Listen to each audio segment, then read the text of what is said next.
Okay, Wim, I think you have to start off, don't you?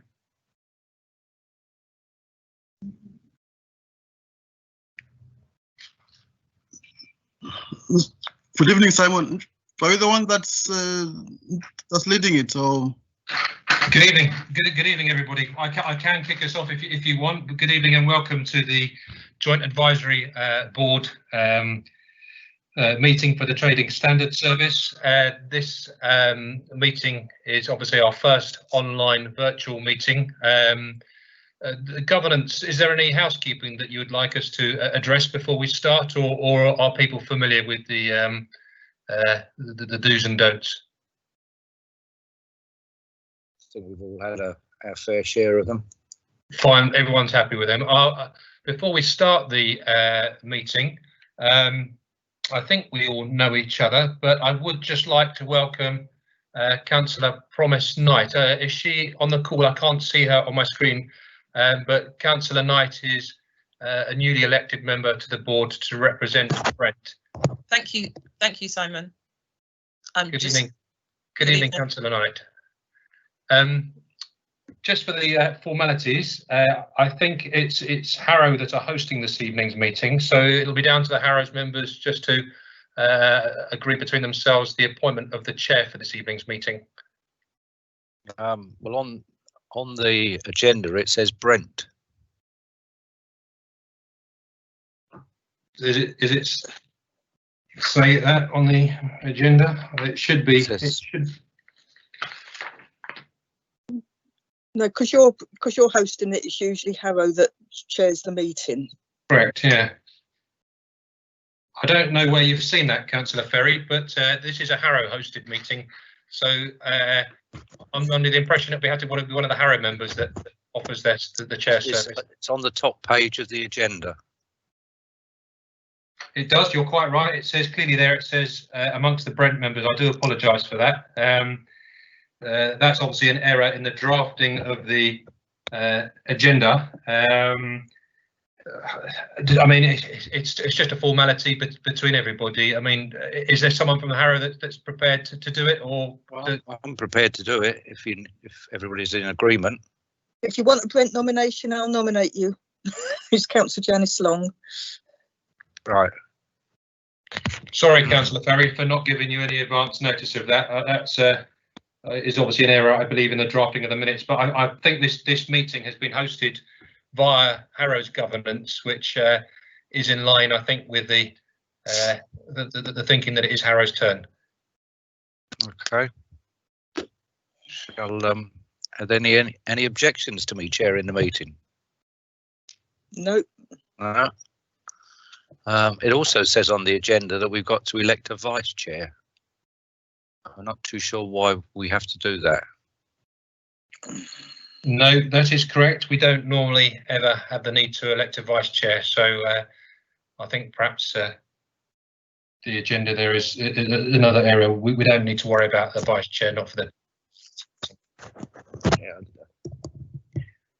Unless I die halfway through, and then you can sort it out from there. But it's another COVID precaution, Councillor Ferry. Yeah, I'm sure it is. Yeah.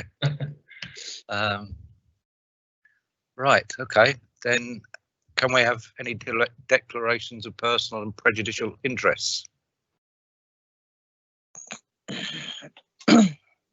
Nothing received. Thank you.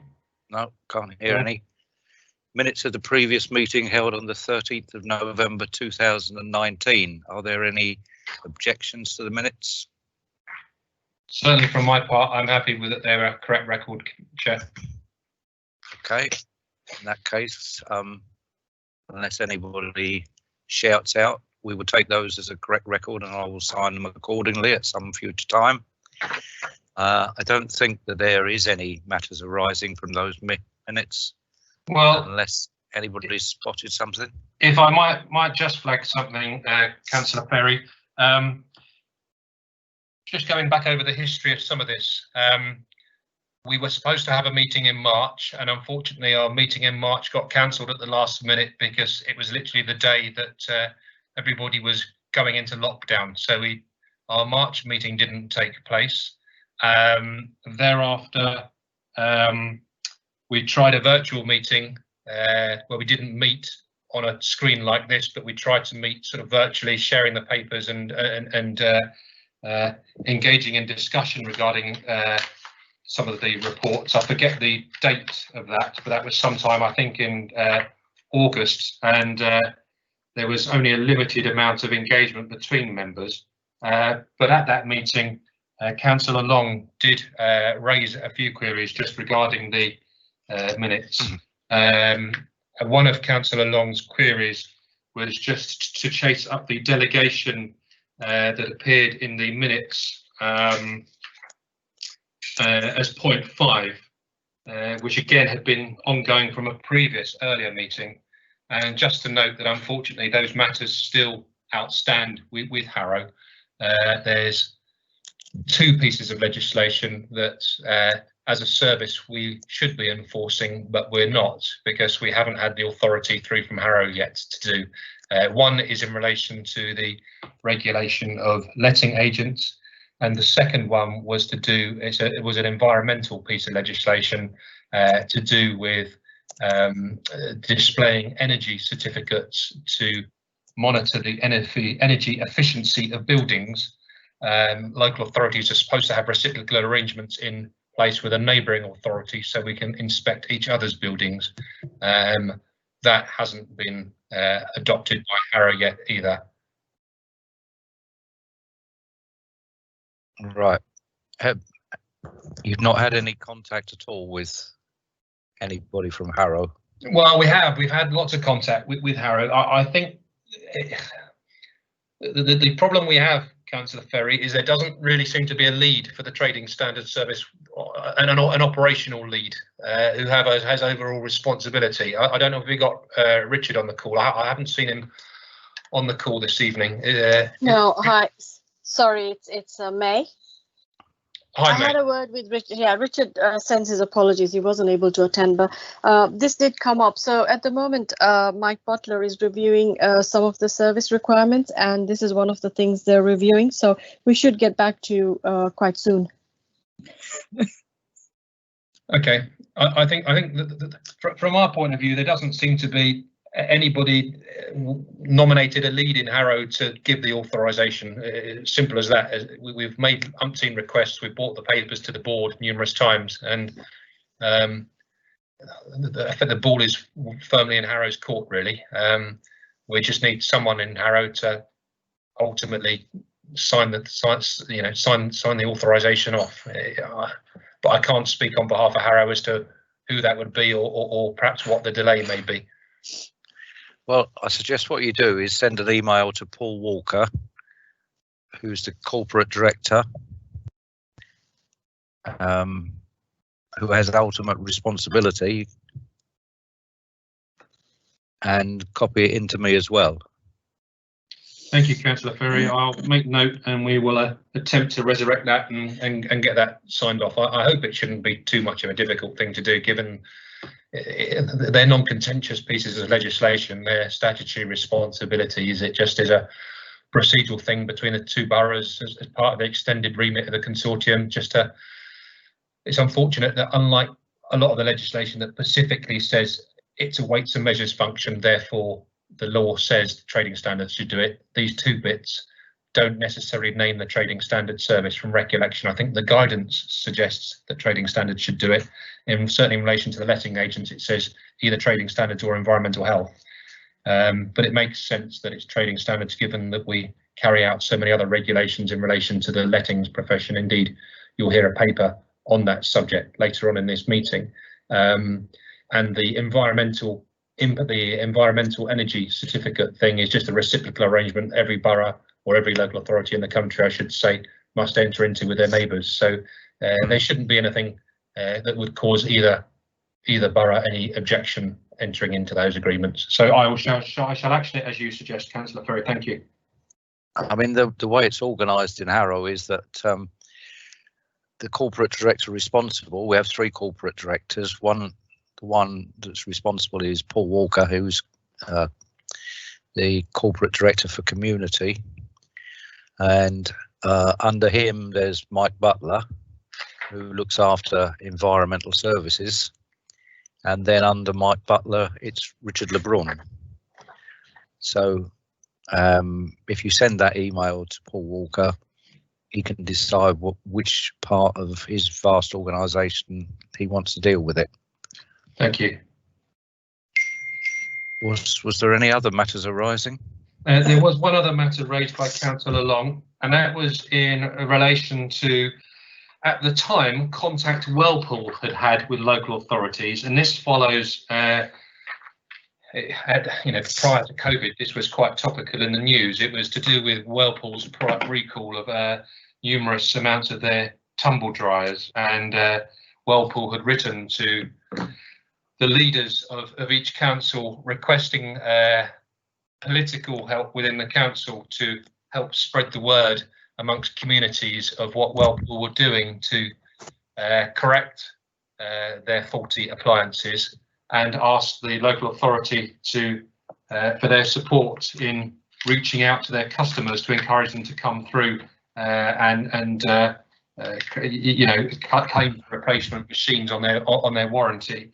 Now, Councillor Miller was engaging with that process, but I've got to be honest, COVID pandemic has rather sort of overtaken that, and the Whirlpool tumble dryer thing doesn't receive as much publicity as it did 6 months ago. So as far as I'm aware, I'm not aware that is still a current request on behalf of Whirlpool.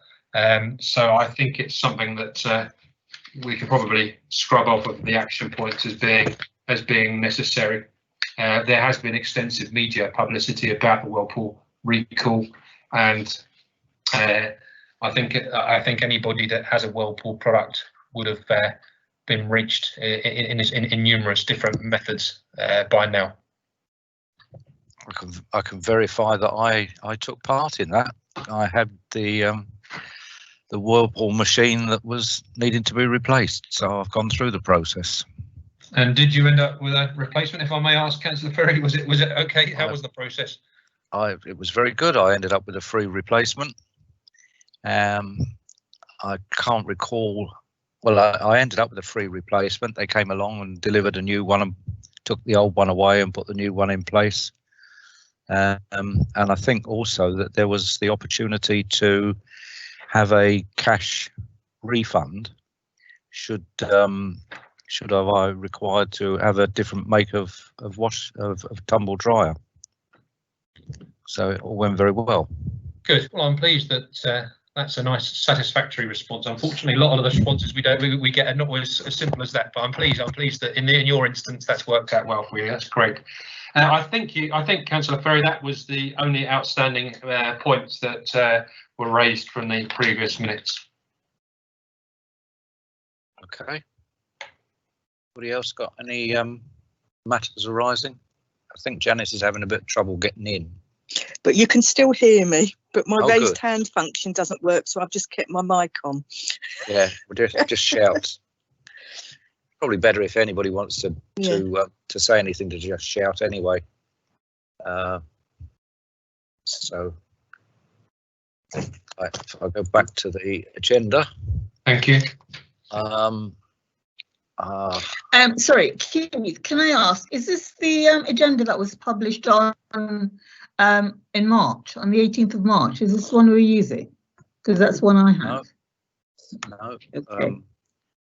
I'm looking at the agenda for tonight, which I've got from the Brent website. Yeah, there is a new agenda, Councillor, for tonight's meeting, but you'll find that some of the papers that are on the agenda are previous papers that were on earlier agendas but haven't really been discussed properly by the board. And given the contents, particularly the tenant fees one, we've relisted some earlier matters. So some of the agenda may appear familiar from the earlier agenda. They're the same papers that have just been brought back to this meeting because it's the first time we've sort of met face to face. So we've been able to discuss things properly. I hope that answers the query.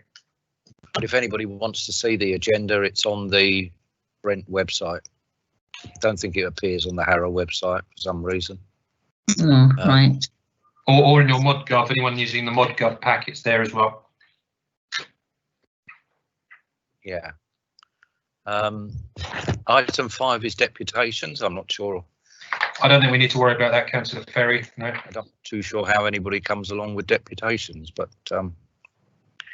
and item 6 is trading standards, fees and charges for 2020 to 21. Okay, well that leads us into the first report. Now, I won't spend a lot of time on this, only because although the date on the report has been updated by governance, the date on the report should really still, in my view, be the 18th of March, because it was the report that we didn't get to present to the consortium committee as we were going into lockdown. But it is a contractual obligation of our consortium agreement that we do consult with the board here regarding fees and charges. Obviously, time has moved on, and so we are largely in a position now where most of this year's current fees have been agreed via the Brent cabinet. They have the overall agreement as the lead authority in the consortium, but our directors do have constitutional authority to vary fees partway through the year. So if this board did have any objection to the fees that we have proposed for this year, it is perfectly possible for us still to apply changes mid-year.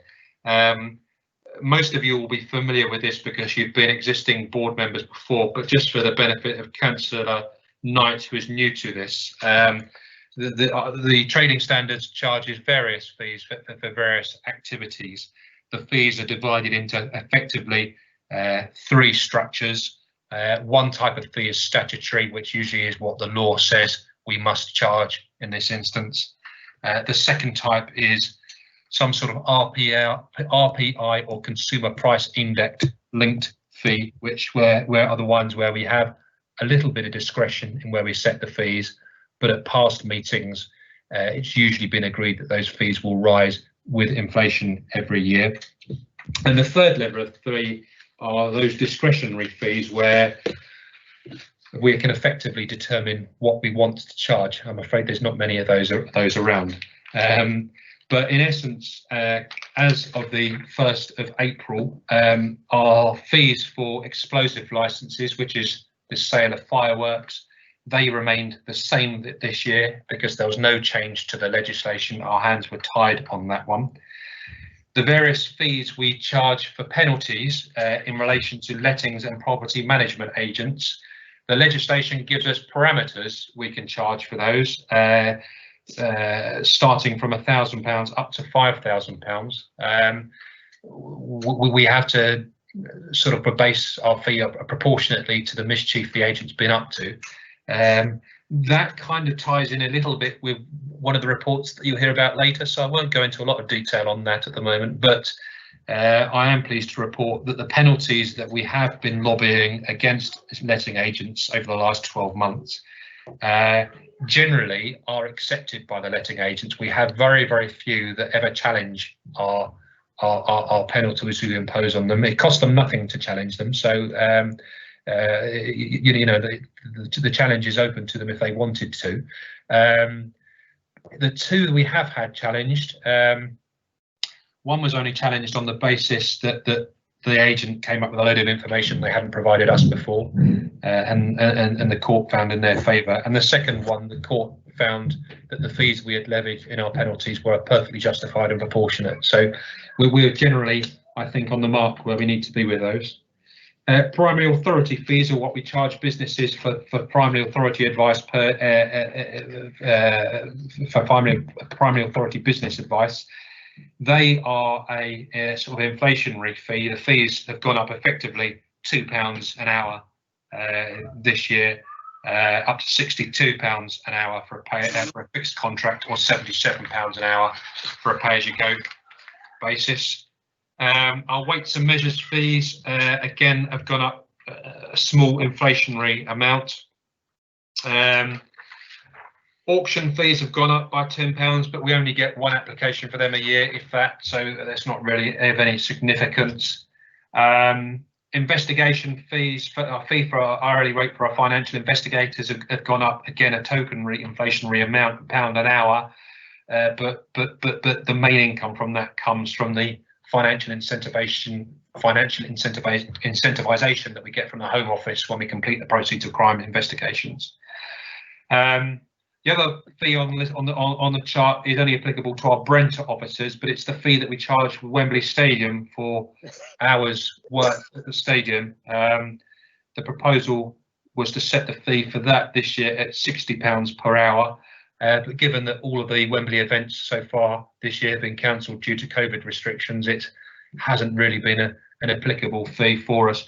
Very different from the year we planned, because of course we should have been working quite extensive hours for the stadium this year, hosting the Euros, which were cancelled. I think that more or less covers all of the fees.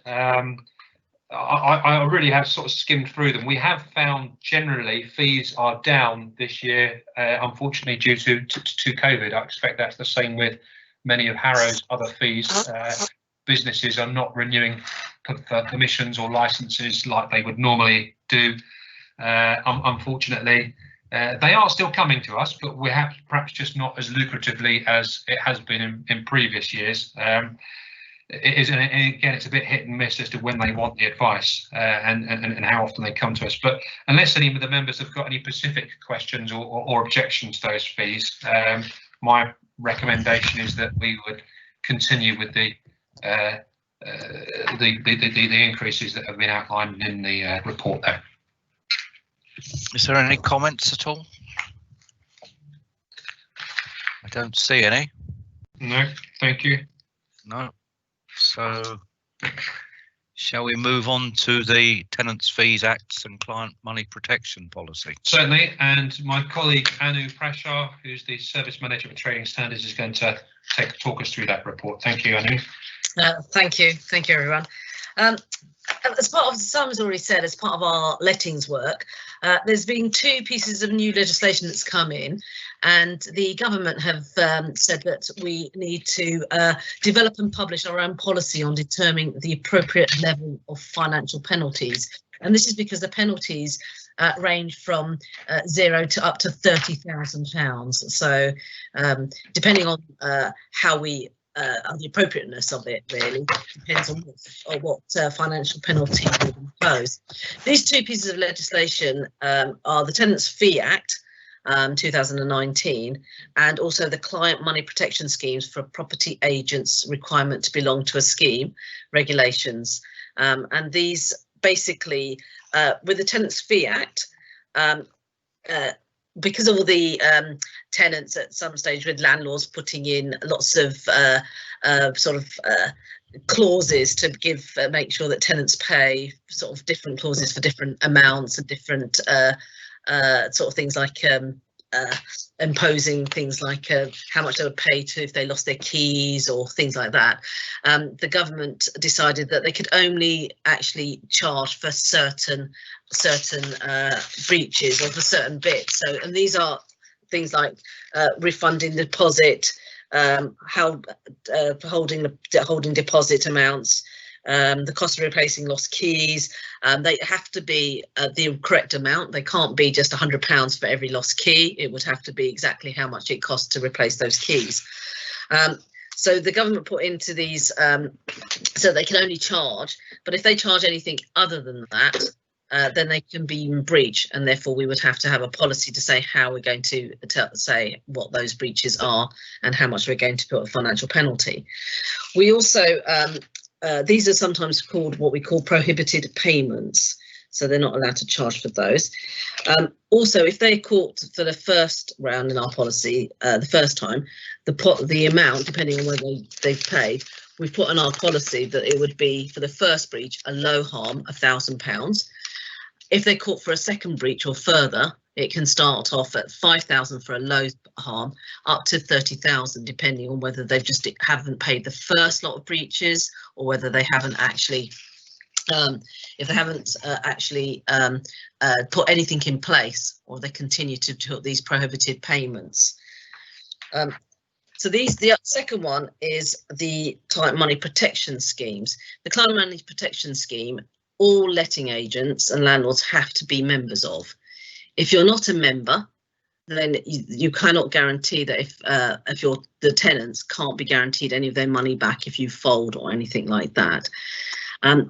If you are a member and you don't display on your website or in your place or your premises your certificate, that's also a breach, and that's a breach of up to £5,000. Whereas if you're not a member, again, that's a breach of up to £30,000. So what we've done in our policy is looked at the harms, and there's certain things in the guidance that was given out by government about things that we would need to look at. And these are things like, as I said earlier, if they haven't paid the initial first breach, then they would have to we would have to look at that and say that takes them up the further the harm. The severity of the breach, how many people is it affecting? Have they done this against all of those tenants that they've got? How many people have got on their records, or is it just a few? Also, is there any factors why they haven't got, for example, the client money protection scheme? Is there something that they've sort of fold quickly? Is there something about those the directors? And we also need to make sure that all of our penalties that we put against all of these agents are fair and proportionate. So we treat each of them all, because they can appeal any of these breaches, and as Simon says, they can appeal. So far we've been very good. We haven't had many appeals, but they can go to the first tier tribunal and appeal any of these amounts. And if we're going to go to letting agents and charging them giving them a financial penalty of 30,000, we need to be very much that's the top rate, and that's they are including the harm is high in that rate. So these are the sort of things that we're looking for.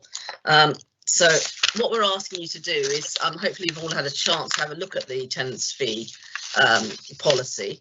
It's a requirement that we can get. We publish this. We would also it can be signed off by our head of regulatory services. This is a weights and measures function. And unless there's anything I've missed, unless there's any questions. It's just see, they have to be a member of an approved designated client money protection scheme. What sort of body runs those protection schemes? What? Sorry, I could hardly hear you. Sorry. You're very quiet, Councillor Ferry. Sorry. Am I? That's much better. There we go. Perfect. Oh, right. It's this this Harrow given microphone I've got. Yeah, it says in 3.4 that the property agents have to be a member of an approved or designated client money protection scheme. What sort of body runs those protection schemes? There's a couple. There are quite there's a couple of schemes. There's ones that are set up via ALA, which is a sort of letting agents body, and they will basically they'll look after the money, so that they're sort of like it's a trustee type thing. The money's put into that money, into that hold, into that sort of bond, and then so these are just sort of like insurance brokers. There are a couple that I know is called one of them is called actually Client Money Protect, and so they're sort of probably like insurance brokers type things. And they have to be certified by somebody, do they?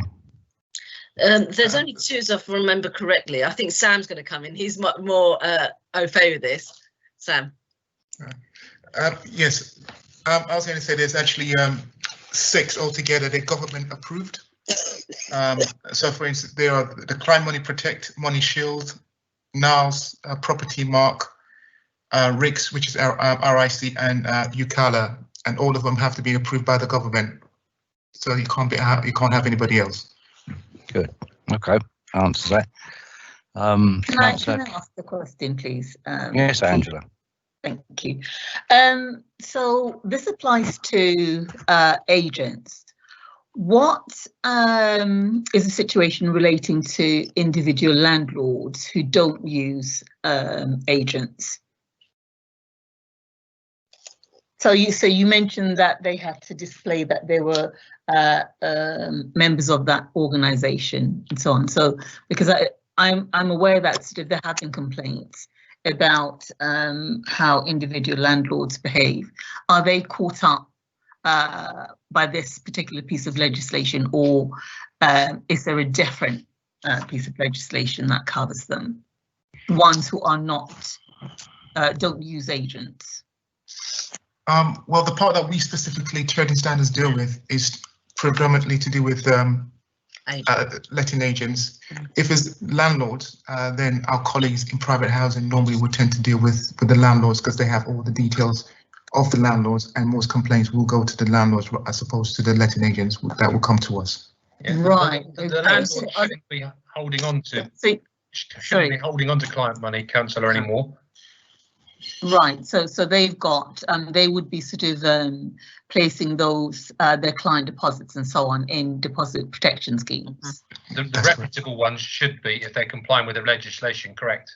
To try and eliminate the traditional rogue problems there were with landlords holding on to client money. Yes. Yeah, and also for us, any under the Tenants Fee Act, we can only investigate any breaches if we have a complaint. So we work with our colleagues in private housing as well. So we can't just, look at them. We have to have a complaint to be able to investigate. Right. Okay, but you wouldn't specifically be looking at individual landlords, because the legislation that you enforce don't actually cover them. Is that correct? Unless private housing let us know of a rogue landlord and a complaint, then we can look into it. All right. But we can't just look into them. We can't just investigate unless we have a complaint. Right. Yeah, absolutely. I just wondered, because you mentioned agents, I wondered what the position was for landlords who act on the off. Yeah. All right. Okay, thank you. Thanks for that. Thank you. And Councillor Kennelly, you have a question, I believe. Thank you, Chair. I'm curious as to what would be the qualification for the higher standard, for the higher range of fines. You mentioned whether it would be a couple of cases. I'm curious as to how many cases it would take to quantify that, and also I'm curious as to whether we could also look at a higher tier as well for fines that will be a minimum of 30, be set at the highest level. I'm wondering if that would give us more wriggle room if it came to courts as well, because they could just drop them down at one tier to £5,000 at the very least, rather than back down to 1,000, which might be a drop in the ocean to some of them. And just more of a deterrent as well if we have that higher level 3 tier as well. Okay, I mean, with all of these breaches, I mean, we will look at just the same as when we go to court with this. There is actually we can actually take some of the agents.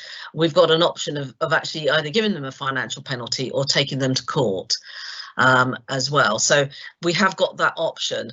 We've decided to look at, with all of this, look at like the prosecutor's code when we take cases to court, and look at what the harm might be, the overall harm, how many people it affects, whether it's proportionate, the action that we take. So for some agents, it might be that if they're big agents and they've got several shops, letting agents out there, and that all of their clients have had that breach and they've been previously warned, they've had previously been given a financial penalty, which they've ignored. All of those are factors which will range as to where they're going to be placed. And with our systems, it's not just one person looking at them saying, I think it will be £10,000 that is their fine. It will actually be reviewed. So, for example, the officer may have a decision saying, I think, based on all the evidence we've got, and they have to give us their financial records. And if they don't, we don't know where to place it properly.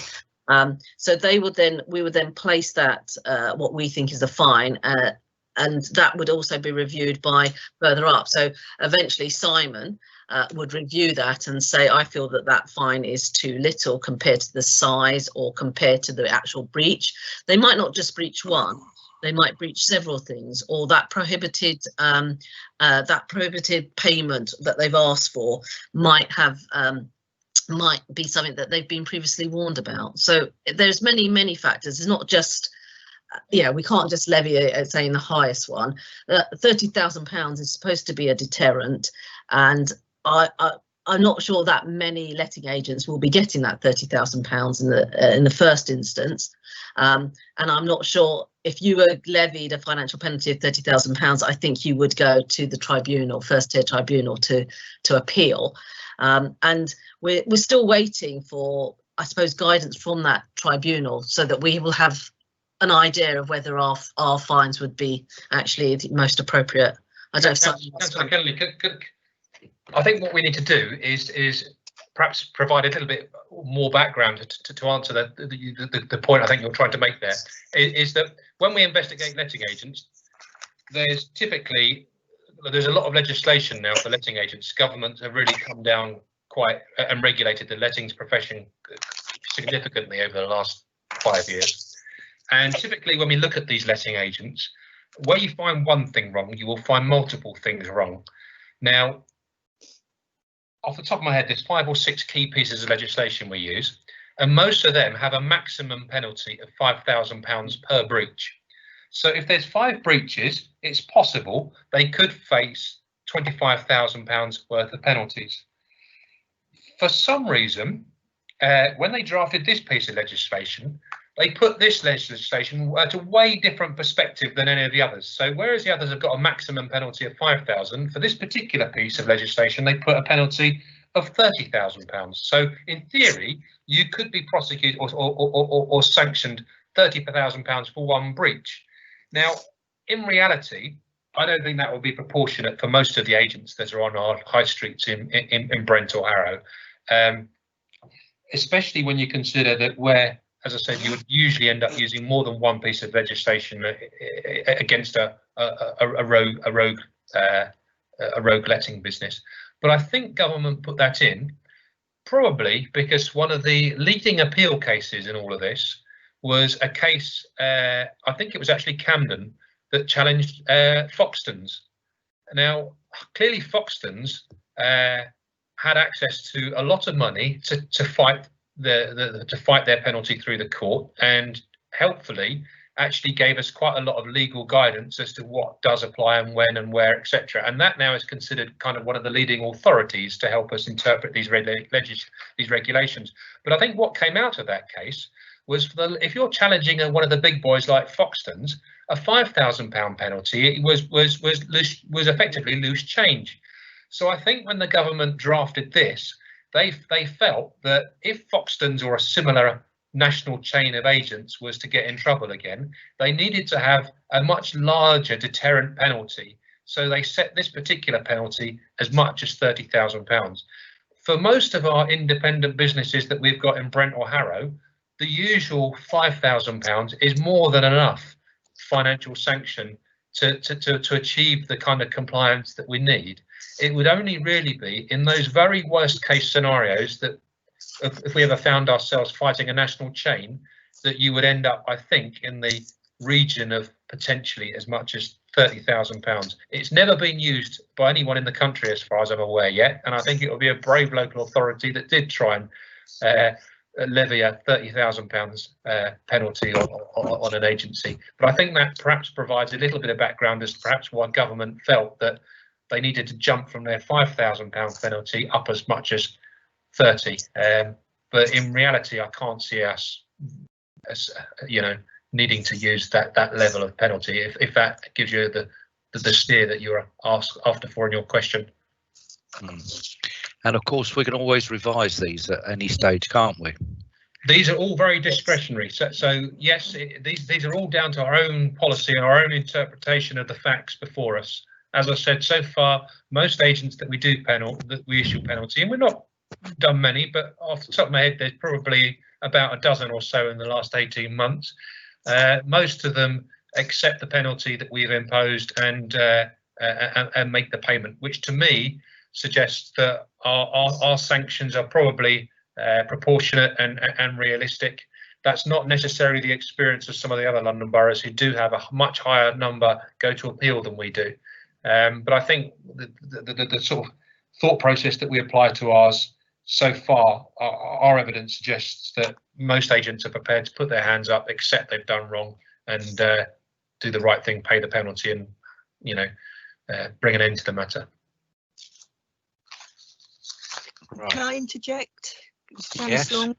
Yeah, a sarcastic comment on that was perhaps the agents actually think that it's a fine that's too low and they can easily afford it, but I won't pursue that point. No, I wanted to ask about what publicity we're giving to this, because it's the sort of the tenants at the low end who usually get ripped off, isn't it? But they won't actually know what the rules and regulations are. So how do we tell them? Because people are now moving between properties. Just if I may respond to that particular point you made there, Councillor Long. The guidance that we follow when imposing a penalty, we actually get audited accounts from the company for the last 3 years. So we can determine whether that company is a profitable company or not. So the small independent businesses that are literally hand to mouth trying to, survive on a day-to-day business, we do take that into consideration when determining their penalty, and they would be given considerably less than a business that's got a high turnover and making a more substantial profit. So we do have a bit of a steer by going through 3 years worth of accounts, and I think that is a fair and equitable way, if you like, of ensuring that we are in line as we can be with the penalties we impose. We certainly don't want to put agents out of business. The other thing I should say with all of this is that one of the other criteria we look at with our penalties is actually ensuring the agents do become compliant. So often they actually do then have to subscribe to these schemes, which can actually cost them several £1,000s to become legally compliant. So whilst it's not a penalty, there is further cost for the business usually registering with these organisations to get the bonding and the accreditations, etc., that they need. So there's a little bit more to this for the businesses than just the penalties that we would perhaps impose. And the publicity for the schemes? Prior to when this came out in June last year, we did actually send to landlords and letting agents advice with regards to how to comply with this. We also have carried out lettings, landlord and letting agent forums where we were able to answer any questions. We're hoping, and we put a press release out to members of the public, but we also, I think private housing, our sort of colleagues in private housing also have informed tenants of this as well. I mean, these rules are well known within the profession. If you're in that profession, every trade magazine you pick up is plastered with adverts for them, etc. And if you're in the letting profession, it's very. Sometimes we do get people who say they didn't know, but it's impossible not to know if you're in that profession. There's so many organisations offering these sorts of schemes. There's so much information to them. If the agent's got a website, the chances are the agent's gone to a lettings agent professional to build that website for them, or the website developers know about these schemes. So it's very difficult for an agent to justify they weren't aware, because it is widely publicised now, Councillor Long, and it is the case that most of them put their hand up and accept that they haven't done what they should have done. No, I asked because the landlord side of it seems to be covered, but it's the tenant side, especially the varied tenants we get in both Brent and Harrow, who might not be aware of what the rules are when you rent a property in the UK, and they're the ones that could be ripped off. So is there any ongoing publicity about this? Or is that all down in Brent to the private housing team? The private housing team do have newsletters, etc. I must be honest, at the moment we're not doing regular publicity on it. No, we take part in an annual event for landlords and letting agents, and we obviously speak at those events, but other than that, there's not routine publicity at the moment, Councillor Long. No. Okay. Vina, you got a question? Yeah, yes, thank you, Chair. My question was, sometimes we get complaints, this letting agents let out the property, whether it's the tenants, but then they're subletted, and in one house, sometimes there are 15, 20 people residing, and then the neighbors get really upset because fly tipping becomes an issue, and they don't know how to go about, because when they go to the landlord or the letting agency, they just get nowhere. So I don't know whether the tenants are supported or the landlord, because this issue is happening quite a bit in certain areas. Yeah, I mean, if it's as many as 15 people in a property, that's an HMO. That's one for the housing and the planning authorities. I mean, our trading standards function is primarily focused at. I have to be careful how I describe it, but if you like a traditional letting situation where you get a private individual who goes into a high street letting agent or estate agent to rent a property, rather than the HMO type of businesses or any other sort of rental of rooms or whatever, it's primarily concerned with assured short-hold tenancies, rather than, as I said, more complex subdividing of rental accommodation. That's where you need to speak with the council's housing teams who do the selective licenses or the HMO property licensing. Mind you, there's no licensing or anything.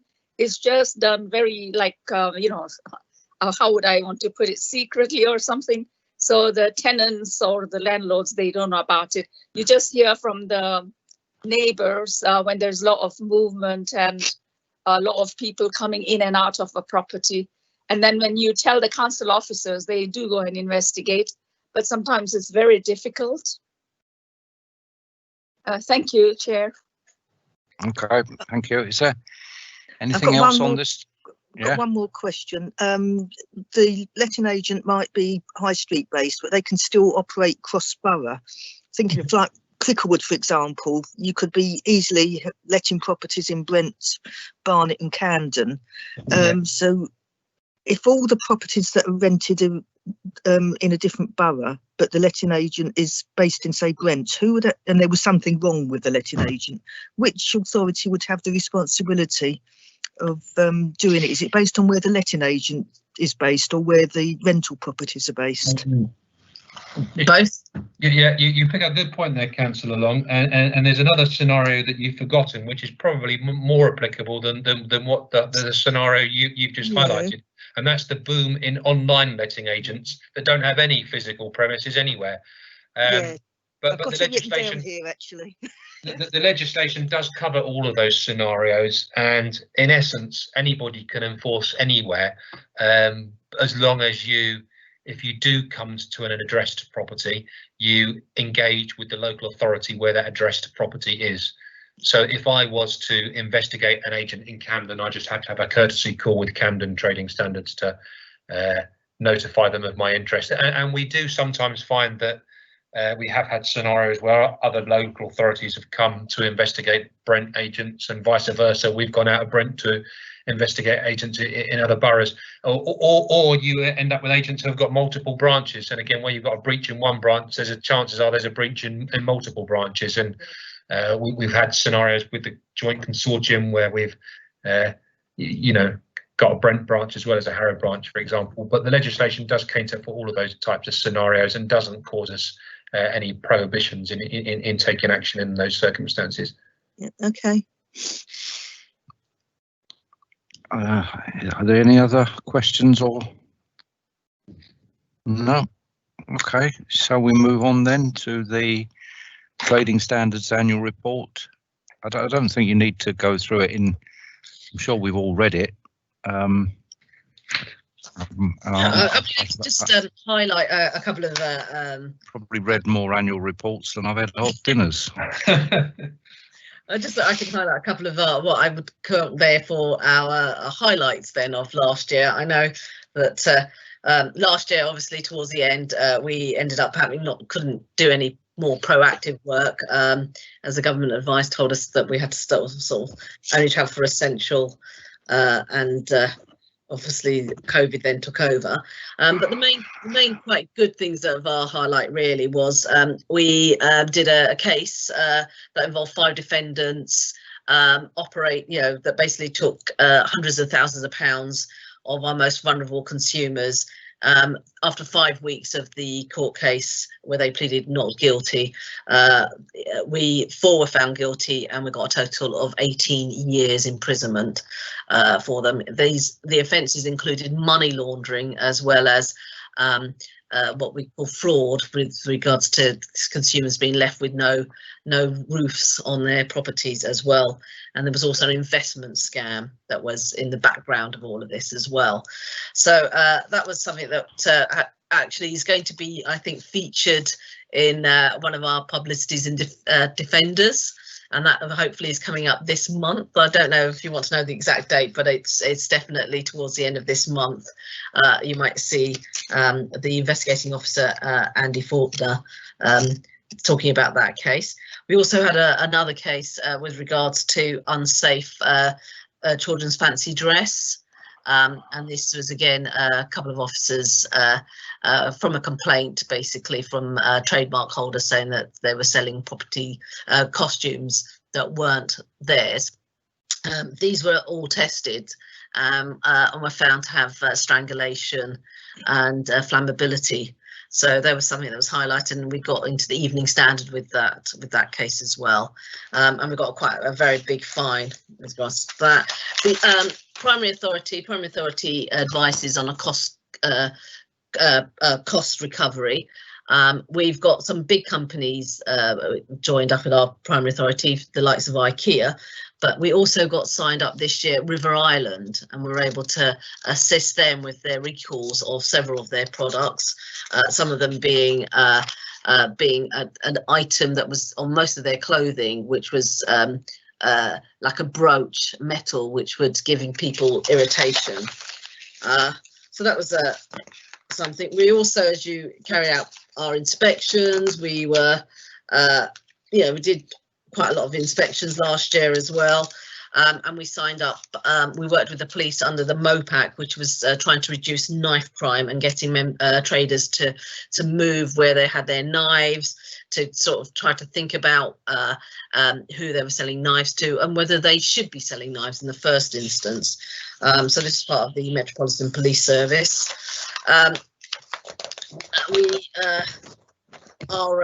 We used our sniffer dogs, Wagtail, to go out and find some illicit tobacco, and that was across both Brent and Harrow, and we found quite a lot.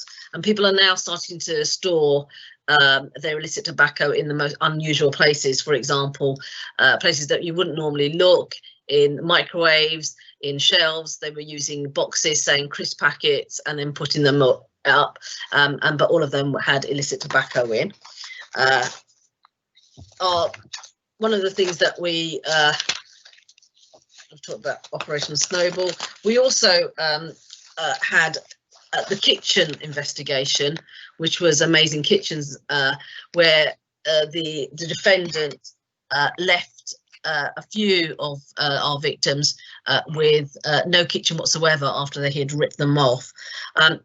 The fear of going to prison for him was enough to make him repay every single of our 29 consumers back over £76,000 in total, so that he could come to court and say he'd paid them all back. He still was given a suspended prison sentence, and the court ordered him to pay our full costs of just shy of £60,000. And just briefly, our process of crime, our financial investigators are still carrying out a lot of investigations, mainly to do with planning as well.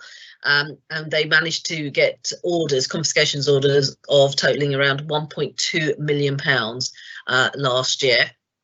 And of course, this is the incentivisation. We work with other authorities, but we actually bring back into the authority over several £100,000 of the work that when we're doing work for other people as well.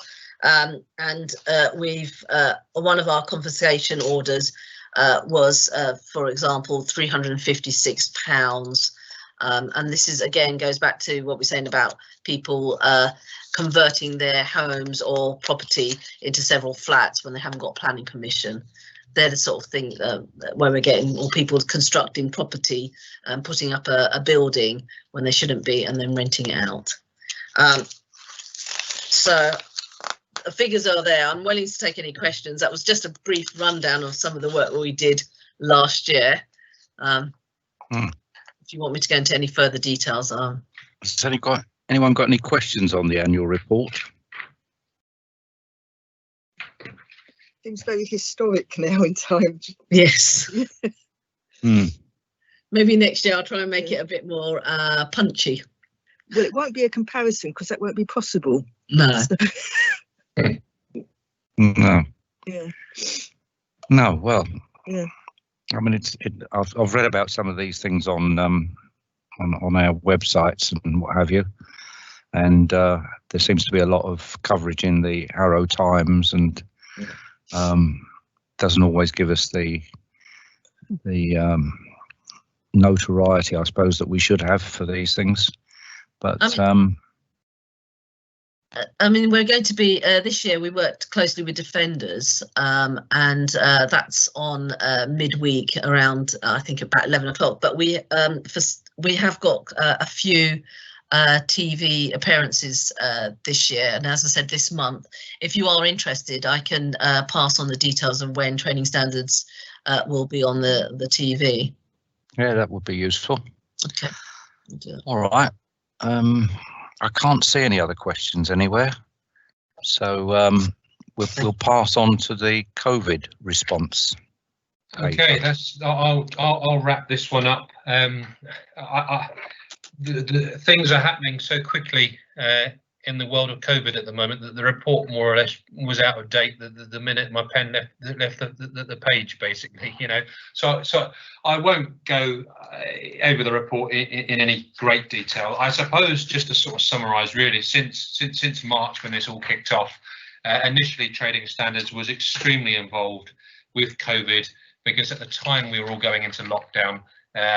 If you recall, all the businesses, well, not all of them, but a large number of the businesses push their prices up for various goods and services, and we were heavily involved with working with the Competition and Markets Authority, responding to complaints, explaining it wasn't in the spirit of what the CMA were after, referring people to the CMA investigation process, etc., etc. Prices have obviously stabilised a little bit now. Things have moved on. Since then, we then had a tiered phasing reopening of our high streets, and again, Trading Standards were heavily involved with the different businesses reopening, supporting businesses with advice, answering their queries, and of course carrying out enforcement work for the handful of businesses who were non-compliant and were trying to open before the government sort of gave them the green light to do so. Of course, now more recently, now we're involved with the sort of latest round of legislation with the Tier 2 regulations. The biggest impact they've had to our high streets from a Trading Standards perspective is the changes that are required for our businesses in terms of their opening hours and the services of food from takeaways, and whether people can, the complex scenarios when people can collect takeaway from your shop door and when they can't, deliveries, etc. And the difficult rules there are to enforce in our pubs and other hospitality businesses with regards to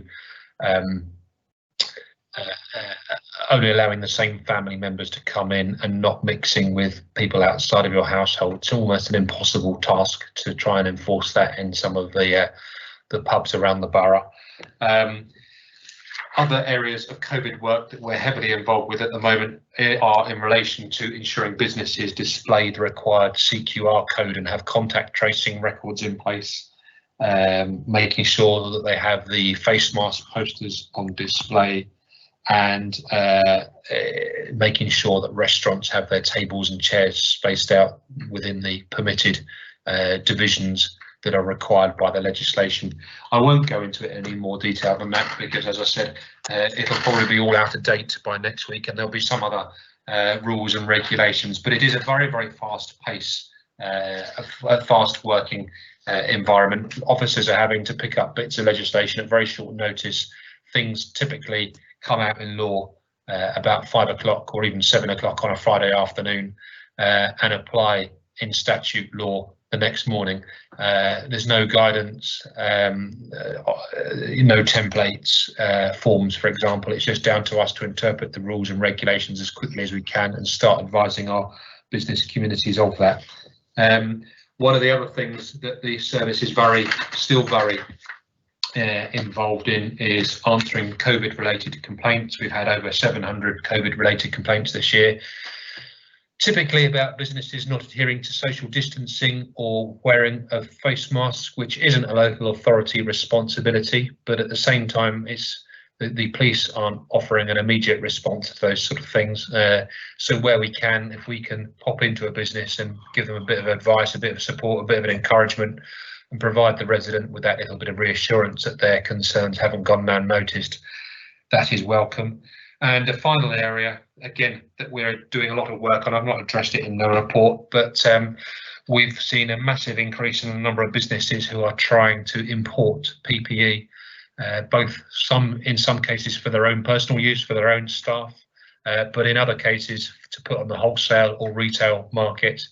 And again, there's a very, very complex regulations around that. Some regulations were relaxed to increase the country's supply of these products. So again, it's been necessary for us to interpret the rules and regulations, share that with our business community, and we have actually literally been involved with some businesses that are importing sort of millions and millions of pieces of PPE on really considerably large scale. And again, it's kind of an area that before COVID, maybe we would have dealt with one of these inquiries a year, if that, whereas now it's almost a weekly occurrence, a business phoning up and wanting to know the technical specification of a bit of PPE, for example. So I guess the purpose really of bringing the report to members' attention is to try and highlight how very much our work has changed, and in reality most officers are largely doing some sort of COVID related work as part of their 9 to 5 job at the moment, or in fact even later than 9 to 5, because a lot of them are out enforcing the regulations on the streets in the evenings when the 10 o'clock curfew comes. In fact, Councillor Long was out with some of our trading standards officers only today, doing some business visits and trying to engage with members of the public, etc. And I know Councillor Knight was out with us the week before last doing the same. So it's been a big move away. We were hoping for the short term. It doesn't appear it is the short term, but a lot of our traditional trading standards work has just had to be put on hold because of social distancing, or simply COVID work has kind of taken over, as a priority at the moment. Unless there's any specific member inquiries, member questions, I'm happy to answer them, but I won't go into any further detail otherwise. No, I see in paragraph 317, the leadership team have expressed their thanks to all the members of the Trading Standards Unit. I think we'd also like to endorse that. I've been closely involved with the day-to-day problems that this pandemic has caused us, and in conjunction with Richard LeBrun and his enforcement team and our Harrow Town Centre business improvement teams, and I've seen just how much the officers have had to learn on the job and had to adapt to different challenges. And as you say, some of those challenges come within 24 hours. Very much it's been a case of trying to explain the new things to businesses rather than going in with a heavy hand. And I'm not too sure there's anybody in the world really that could now tell us exactly what the situation is. in relation to what you can do. We'll certainly give it a good go. Well, we yeah. need a long time to do it. I got a 2-page document yesterday about what you can do and what you can't do during Navratri. Yes, well, again, that's a very topical area, Councillor Ferry. Well, I've answered several inquiries specifically on that in preparation for the current celebrations, and it is learning for everybody. Yeah, I mean, it's so complex that I'm not too sure that anybody really understands what they can do in these times. It was, when it started on the 23rd of March, it was dead easy, just stayed indoors, didn't do anything. Quite right, yes.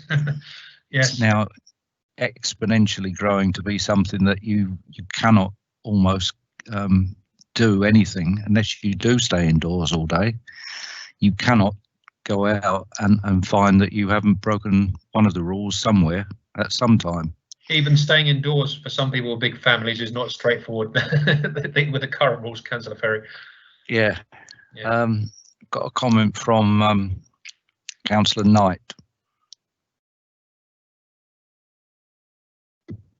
Thank you, Keith. I just wanted to express my heartfelt thanks and congratulations to the enforcement team led by Simon and the work that they've done in Brent. I think what Simon hasn't shared is that over 2,000 businesses in Brent have been visited, and most of them, vast majority of them, have been compliant, and also the work that the Trade and Standards team have done in Brent under a consistently changing governance and legislative framework that oftentimes come the night before when the team are due to be out in the morning, and the team having to re-explain and re-educate traders as these pieces of legislation come out.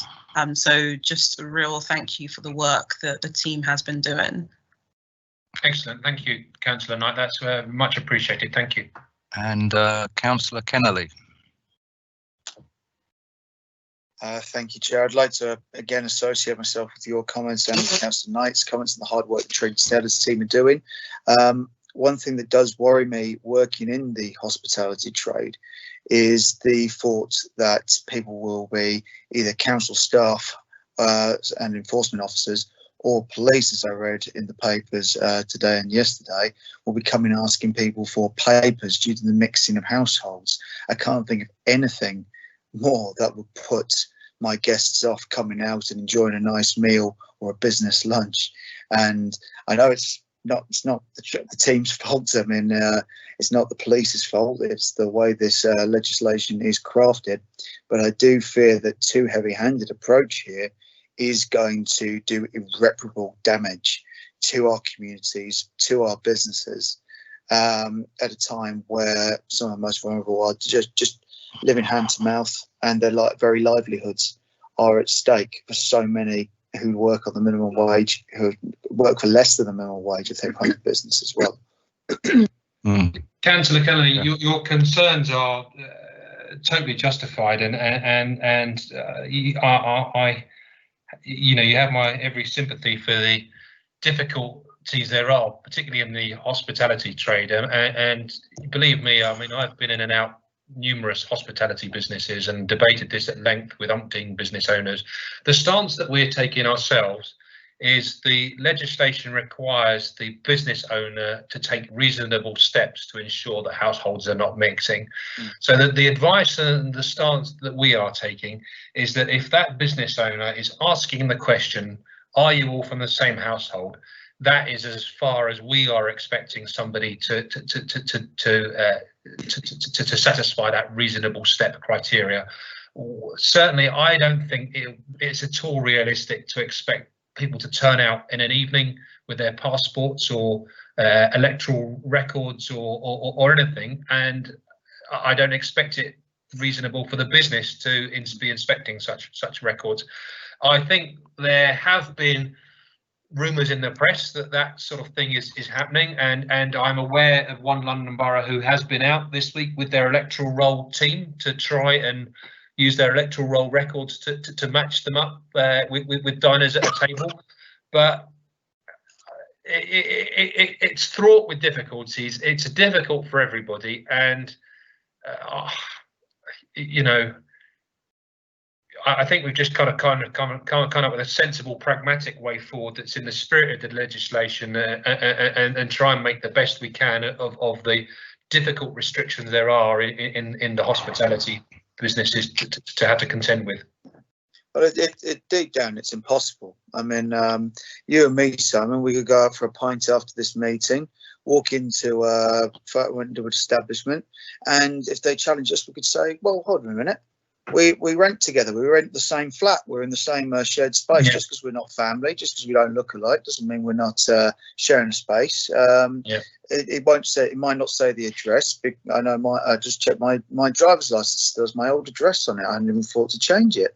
My personal license had the old one on it until recently.